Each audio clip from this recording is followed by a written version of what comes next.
Now the People's News proudly presents Off-Campus Lunch. Franklin High School, once an enlightened environment offering students options and freedom, has been tainted with the filthy stench of American capitalism. Students carry heavy bags going class to class, and what do they get in return? A reheated cheeseburger, a half-baked cookie, some genetically modified chocolate milk, and a side of mashed potatoes.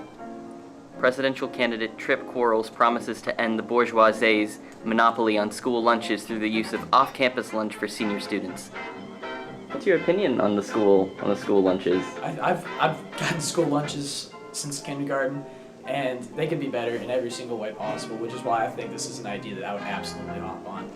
There are just so many times where I've just been like, that's disgusting, or I don't want to eat that, and I do it anyways, because I have to.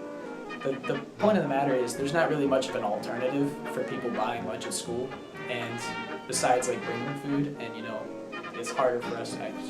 Screw this part. I don't know how to say this part. It's okay, Dylan. You can keep going. Hold on. Talk to me about this real quick though.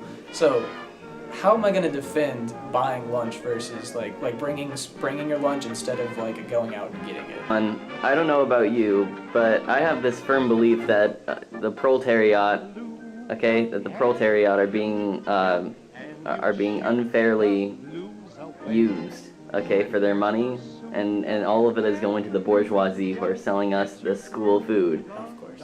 And by getting rid of these school lunches, not by getting rid of it, but by giving an alternative to go out and get your own lunch, the bourgeoisie will fall. That's my logic with it. I don't know what you're thinking, Dylan, but that's what I'm thinking. I can go kind of that direction too, I guess. I think. Even though this promise only applies to seniors, the other grade levels support the idea. I think that would be great. That would be amazing. You like off-campus lunch? Yes. Yes. However, presidential candidate Vishnu Reddy is against off-campus lunch. He claims that it will cost the school revenue and that the policy itself in the long run won't be worth it. Anyway, so two would compete with the school lunches, and the school gets federal funding based on the amount of lunches they sell, so realistically we wouldn't want competition from the school lunch because that would remove funding from our school, and we don't want that, do we? Keep in mind that this is the same person who believes spending on 2-ply toilet paper is a necessity. His belief in the enormous revenue loss is completely erroneous. Although there will be some decreased profit, the school will still be making money off of the freshmen, sophomores, and juniors. Furthermore, if you restrict which seniors can go off campus for lunch by grades and create a competitive setting for it, we might be able to obtain improved grades for all seniors across the board. Vote for Trip Quarles to make off-campus lunch a reality.